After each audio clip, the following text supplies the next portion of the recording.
Sir പാർട്ടിക്കാരെ പേടിച്ച് മുങ്ങിയതാണെന്ന് തോന്നണേ. 1 മാസം കഴിയാണ്ട് എന്തായാലും വരില്ല. അല്ല സാറേ, ഈ പിറന്നാളുകാരൻ എന്തൊന്നും മിണ്ടാത്തെ? സാറേ ആ ഇരിക്കി.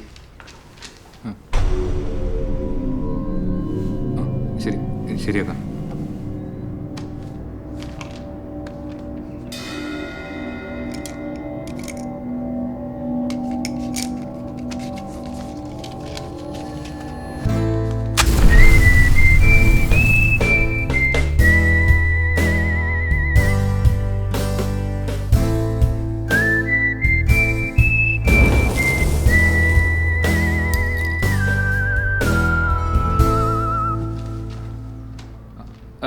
എന്തെങ്കിലും അത്യാവശ്യം വല്ലണോ?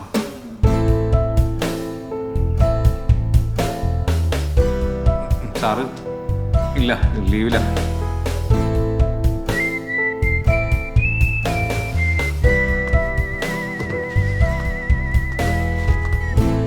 എനിക്കൊന്നും ചെയ്യാൻ പറ്റത്തില്ല. ജോയ് സാറ് വരട്ടെ. ജോയ് സാറ് എന്നത്തേക്ക് വരും? ആരാ? എന്തായി കാണിക്കുന്നേ?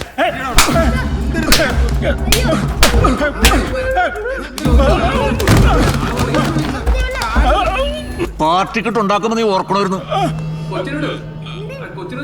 നിനക്കെന്തെങ്കിലും പരാതി ഉണ്ടെങ്കിൽ എന്റെ പേര് ജയൻ എന്നാണ്.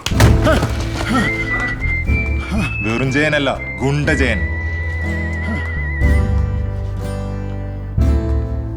ഇനി ഇതിന്റെ പുറകെ എങ്ങാനും വന്നാൽ നിന്റെ കുടുംബം ഞാൻ ഇല്ലാണ്ടാക്കും.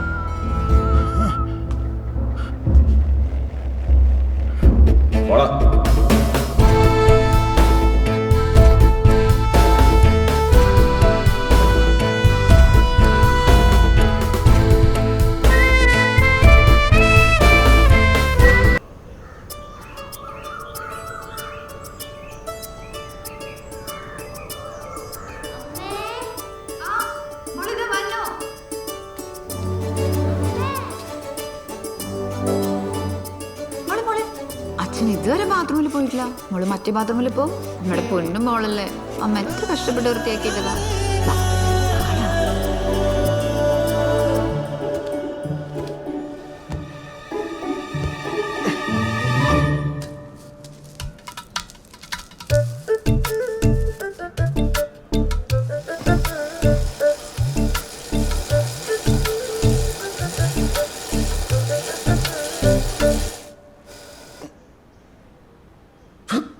ചേട്ടാ ചായ.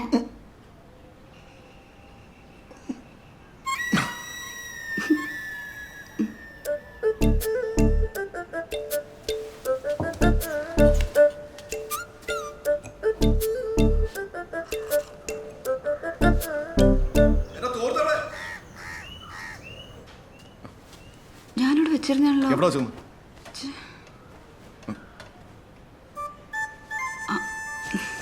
ഞാനറിയാതെ. നിന്നോട് എത്ര പ്രാവശ്യം പറഞ്ഞിട്ടുണ്ട് എന്നെ തോർത്തെടുക്കല്ലെന്ന്? ആ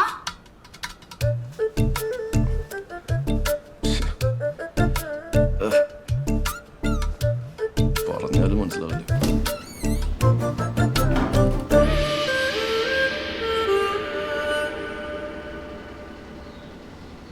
വാടാ വാടാ വെച്ച് വെച്ച് വെച്ച് വാടാ വാടാ വാടാ.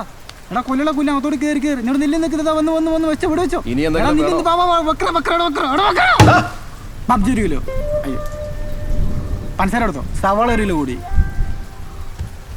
സവാള ഇല്ല ഉണ്ടല്ലോ. സവാള ഇല്ല.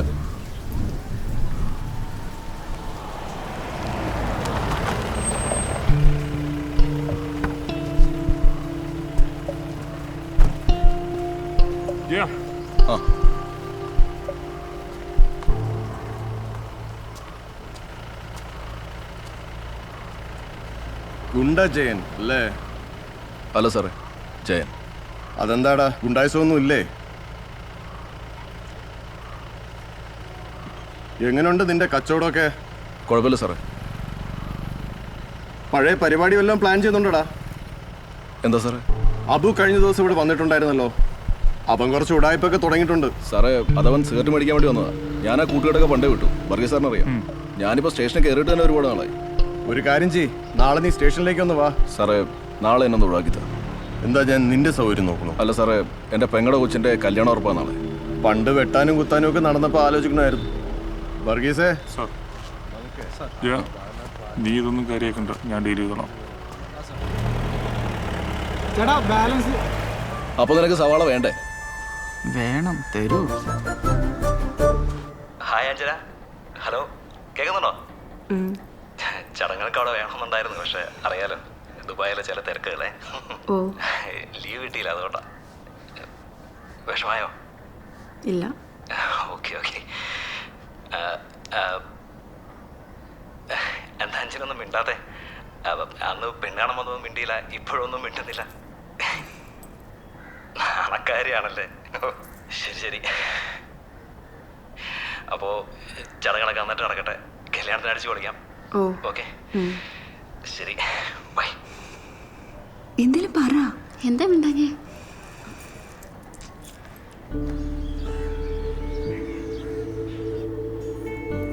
പട്ടാളത്തിലായിരുന്നല്ലേ? കേണലാ. പിന്നെ കല്യാണം കഴിഞ്ഞ സന്ദീപ് ദുബായിലേക്ക് കൊണ്ടുപോയിരിക്കും അല്ലേ അഞ്ജുവിനെ?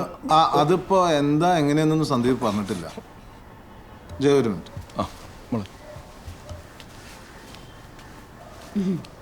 ചേച്ചി ഇതൊക്കെ ഒപ്പ് ചോദിക്കേണ്ട കാര്യമുണ്ടോ? പിന്നെ അതൊക്കെ ഇപ്പം തന്നെ ചോദിച്ചുറപ്പിക്കണം. കെട്ടിയിട്ട് അവനുള്ള ഒരു ടീച്ചർ പോയാലേ ആ തള്ള കൊല്ലാക്കല ചെയ്യും. നോക്കടിയേ അവളെ മാന്താണ്ട അറിയാം. അമ്മേ, ഒരു അലുവ കഷ്ണം എടുത്ത് കഴിക്ക്. മധുരം ഒന്നും അങ്ങനെ കഴിക്കാറില്ല, ഇല്ലാത്ത അസുഖമൊന്നും ഇല്ല. എങ്ങനുണ്ട്? അഞ്ചു എന്തോന്നും മിണ്ടാതെ നിൽക്കുന്നേ?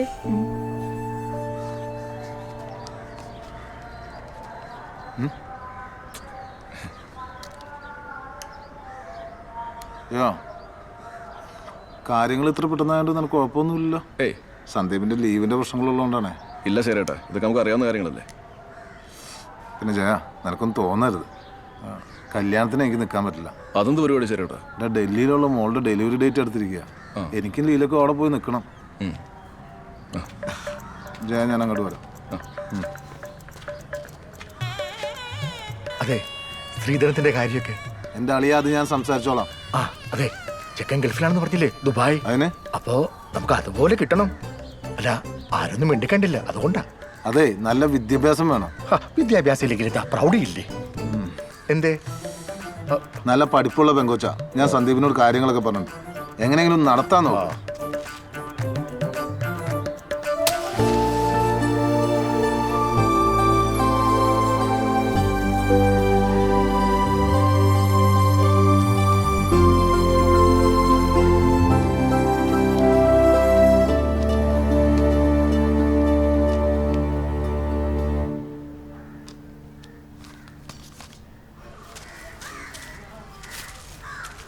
അറിയാലോ, അച്ഛൻ മരിച്ചിട്ട് അമ്മാവനെ കാര്യങ്ങളെല്ലാം നോക്കിയേ. എനിക്ക് അമ്മേനെ അമ്മാവനൊന്നും എതിർത്തിട്ട് ഇറങ്ങി വരാൻ പറ്റില്ല. ഞാൻ നേരത്തെ പറഞ്ഞിരുന്നല്ലേ. എന്നോട് നീ ഉച്ചയ്ക്ക് കഴിക്കാൻ വരാഞ്ഞേ? എന്നാ ചേച്ചി?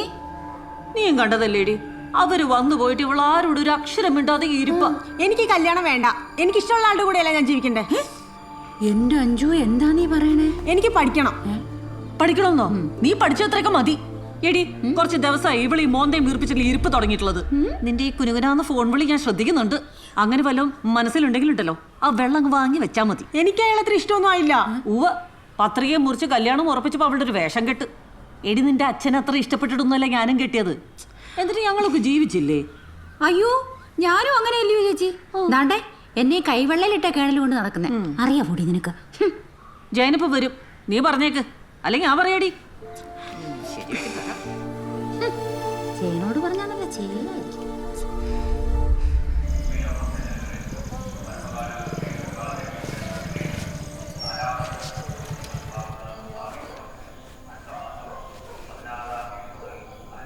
എന്താടി ഉദ്ദേശം?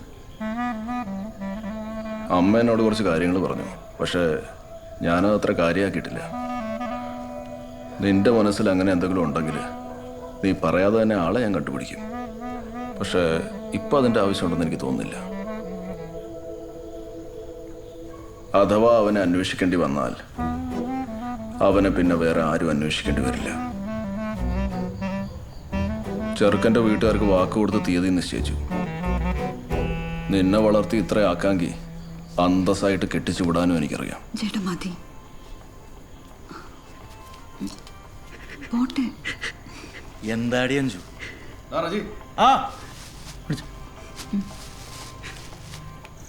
ചേട്ടാ, അവളുടെ ഇങ്ങനത്തെ കാര്യങ്ങൾ വല്ലതും അറിയാം നിനക്ക്? നമ്മളൊന്നും പ്രതീക്ഷിക്കണില്ലല്ലോ. ഞാൻ വേണമെങ്കിൽ അവളുടെ കൂട്ടുകാരോടെങ്കിലും അന്വേഷിക്കാം. തൽക്കാലം വേണ്ട. ഞാൻ അന്നേ പറഞ്ഞത് ഈ ബാംഗ്ലൂരും കോണാത്തിലൊന്നും വിട്ട് പഠിപ്പിക്കേണ്ടെന്ന്. ഇനി പറഞ്ഞിട്ടെന്താ കാര്യം? അടുത്ത മാസം നീ ഉണ്ടാവണം എല്ലാത്തിനും. ഒരു അയൽവക്കാരനായിട്ടല്ല, വീട്ടുകാരനായിട്ട്. ശരി കേട്ടോ.